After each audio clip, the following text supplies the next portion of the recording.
नमस्कार, बालाघाट लाइव के इस बुलेटिन में आपका स्वागत है। मैं हूं आपके साथ आकाश और अब देखते हैं खबरें विस्तार से। कोरोना महामारी के बीच बिजली के बढ़े हुए बिल उपभोक्ताओं को झटका दे रहे हैं। लोगों का कहना है कि कोरोना वायरस के चलते पिछले 1.5 माह से उन्हें रोजगार नहीं मिला और ऐसे में अनाप शनाप आए बिजली के बिलों का वे कैसे भुगतान करेंगे। मध्य प्रदेश झुग्गी झोपड़ी प्रकोष्ठ के कार्यवाहक प्रदेश अध्यक्ष मकसूद खान ने कहा है कि कमलनाथ सरकार ने गरीब लोगों के हितों को ध्यान में रखकर 100 रुपए यूनिट का बिल माफ किया था, लेकिन अब भाजपा की सरकार आते ही अनाप शनाप बिजली के बिल आ रहे हैं। बिना रीडिंग के ही बिल भेज दिए जा रहे हैं। सरकार गरीब झुग्गी वासियों के 6 माह के बिल माफ करे, अन्यथा सरकार के खिलाफ आंदोलन किया जाएगा। कोरोना की महामारी से गुजर रहा है। हर आदमी, गरीब आम नागरिक, मध्यम परिवार इस त्रासदी को झेल रहा है। ऐसे में मध्य प्रदेश सरकार अनाप शनाप बगैर रीडिंग के बिजली बिल भेज रही है, जबकि हमारा झुग्गी झोपड़ी प्रकोष्ठ कांग्रेस की तरफ से अनुरोध है कि 6 महीने का बिजली का बिल माफ़ किया जाए और जो सब्सिडी प्रदेश सरकार ने अभी ख़त्म की है 6 महीने के बाद वो फिर लागू की जाए।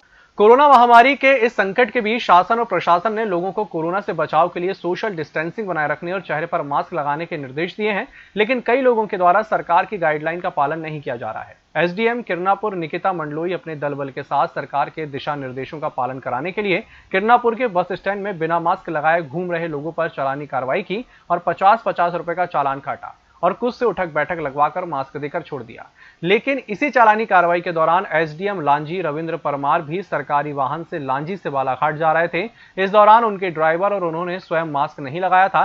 चेकिंग के दौरान किरनापुर एसडीएम निकिता मंडलोई द्वारा लांजी एसडीएम का वाहन रोककर 50 रुपए का चालान काटा गया और एसडीएम ने भी अपनी भूल मानकर 50 रुपए का चालान जमा करा दिया। इसके साथ कुछ सरकारी कर्मचारी, आबकारी निरीक्षक और बिना मास्क लगाए घूम रहे वाहन चालकों को भी 50-50 रुपए का चालान काटा गया।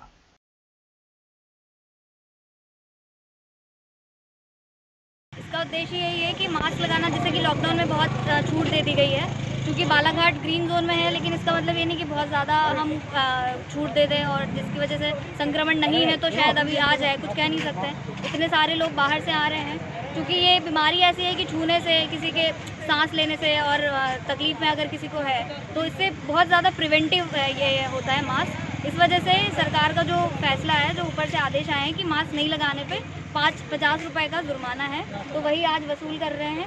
जब से भारत में वैश्विक महामारी कोरोना वायरस का संक्रमण दिखाई दिया है, तब से लेकर आज तक जनसेवा में तैनात पुलिस, स्वास्थ्य अमला और ग्राम कोटवार पटवारी सभी मिलकर कोरोना वॉरियर्स के रूप में कार्य कर रहे हैं। अपने कर्तव्यों का बखूबी से जनता के हित के लिए सहभागिता निभाते हुए वैश्विक महामारी कोरोना वायरस के चलते देश में लॉकडाउन लगते ही बॉर्डर पर तैनात आने जाने वालों पर निगाह गड़ाए हुए हैं और अपने जीवन की परवाह न करते हुए जनता को जागरूक कर रहे हैं।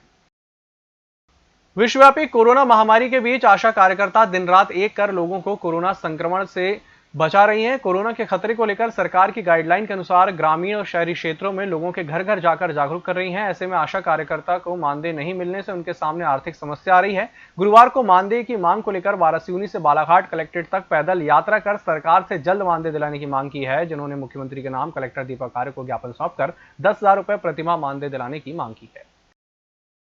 सभी ग्रामीण स्तर पे काम करती है, जमीन स्तर पे काम करती है, जिसमें हमारे जो अधिकारी हैं स्वास्थ्य विभाग के, सब हम लोगों से काम लेते हैं। बाकी हम लोगों का जो काम का पैसा है ये हमारे खाते में जमा नहीं होता। दूसरी बात, अभी जो बाहर से आए हुए लोग हैं इनका भी मतलब सर्वे हमारी आशा कार्यकर्ताएं कर रही है, घर घर जाके पूरा सर्वे कर रही हैं और करीबन आज 2 महीने से हमारी आशा कार्यकर्ता सर्वे कर रही है। जबलपुर संभाग के बालाघाट में जिला आबकारी अधिकारी की मिलीभगत के कारण एमपी सरकार को करोड़ों के राजस्व की चपत लगी है। गौरतलब है कि 31 मार्च को जिले में ठेका हुआ था, जिसमें ठेकेदार को 20% राशि अर्थात 25 करोड़ रुपए शासन को जमा करनी थी, लेकिन ऐसा हुआ नहीं और धड़ल्ले से जिले में शराब की बिक्री की जा रही है, जिसमें अब जाकर कलेक्टर के माध्यम से ठेका कंपनी को राशि जमा कराने का नोटिस दिया गया है, जबकि जिला आबकारी विभाग के आला अधिकारियों के संरक्षण में शराब ठेकेदार को संरक्षण प्राप्त होने की बात सामने आ रही है। इन दिनों वैश्विक महामारी कोरोना भारत में संक्रमण के बचाव के लिए डॉक्टरों की टीम सक्रियता से कार्य कर रही है, लेकिन कुछ मानवता को शर्मसार कर देने वाले डॉक्टरों का अमानवीय चेहरा भी चांगुटोला क्षेत्र में आदिवासी गर्भवती महिला के साथ अमानवीय कृत्य चांगुटोला में पदस्थ नर्स के द्वारा किया गया, जो कि मानवता को शर्मसार और दिल को झकझोर देने वाली घटना है। बताया गया कि विगत रात्रि 8 बजे प्रसूति महिला सोमकली उइके को अचानक दर्द उठा, जिसकी सूचना उन्होंने नजदीकी आशा कार्यकर्ता लक्ष्मी ठाकरे को दी, जिस पर कार्यकर्ता ने कहा कि सर्दी खांसी जुकाम है तो कोरोना के लक्षण दिखाई दे रहे हैं। ऐसा कहते हुए आदिवासी महिला को डराया धमकाया गया और 2000 की भी मांग की गई। तो कौन से हॉस्पिटल में गए थे आप? ये चांगुटला हॉस्पिटल में गए। तो वहाँ पे क्या कुछ घटना हुई, क्या बोला गया नर्स के द्वारा? वो तबीयत के बारे से पूछ रही थी। क्या पूछ रहे थे? बुखार उखार है, सर्दी खांसी है आपको? हाँ। तो आप तो स्वस्थ लग रहे हो। हाँ, डिलीवरी हुई ना, जब लग रही थी तो मैंने बोली। अभी तो अब अच्छा लग रहा है। तो वो क्या बोल रहे थे? कोरोना हो गया बोल रहे थे क्या? हाँ, ऐसा बोल रहे थे। हाँ। और उसके बाद क्या बोले फिर उनने? फिर उनने अपने से अपने पता नहीं क्या क्या उधर जाके बोलने लगे। फिर ये प्रसूति महिला यहाँ से ग्राम चनेवाड़ा से 2 किलोमीटर बाहर भट्टा है, वहाँ पे ये काम करने आई थी जीवन उइके के यहाँ। और इसकी जानकारी ये नहीं थी हम लोग को कि ये प्रेग्नेंट है, ये है कुछ भी। और ना हमारे यहाँ कोई टीकाकरण करवाई इनने, ना कोई पोषण आहार का लाभ ले रही थी। ये अपना खुरसुड़ा से ही लाभ ले रही थी। लेकिन कल मतलब इनने जानकारी दी जीवन उइके ने कि इसको मतलब पेन आ रहे हैं डिलीवरी के, तो आप 108 बुला दो। तो हमने 108 बुला दिए और चांगुटला हॉस्पिटल भेज दिए।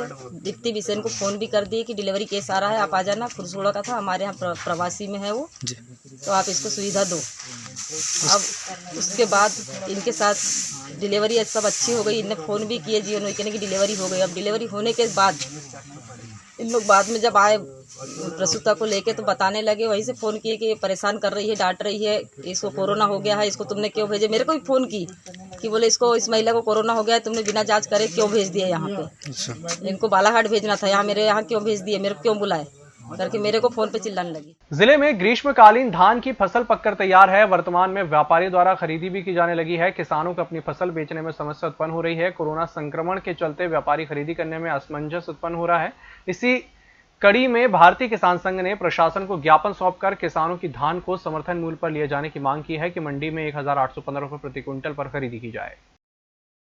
तहसील खैरलांजी के अंतर्गत ग्राम पंचायत साले बर्डी के ग्राम दैत बर्रा में बुधवार की शाम को तेज आंधी तूफान के साथ बारिश और अचानक आकाशीय बिजली गिरने से दैत बर्रा निवासी 4 सगे भाइयों के घरों में आग लग गई। कच्चे मकान होने के कारण कुछ मिनट में ही आग ने विकराल रूप धारण कर लिया। इस दौरान जब तक दमकल की गाड़ियां मौके पर पहुंची, अधिकांश सामान और मकान का हिस्सा जलकर खाक हो गया था।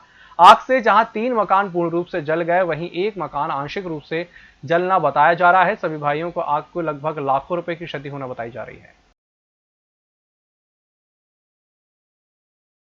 वो सिलेंडर होगा क्या वहाँ? नहीं, वो सिलेंडर का पाइप रेगुलेटर वाला नहीं क्या? हाँ, वो पूरा वहीं पे जल रहा है। वो उससे नहीं पूछता, वहाँ पे रेत फेंकना पड़ेगा। बस हो गया।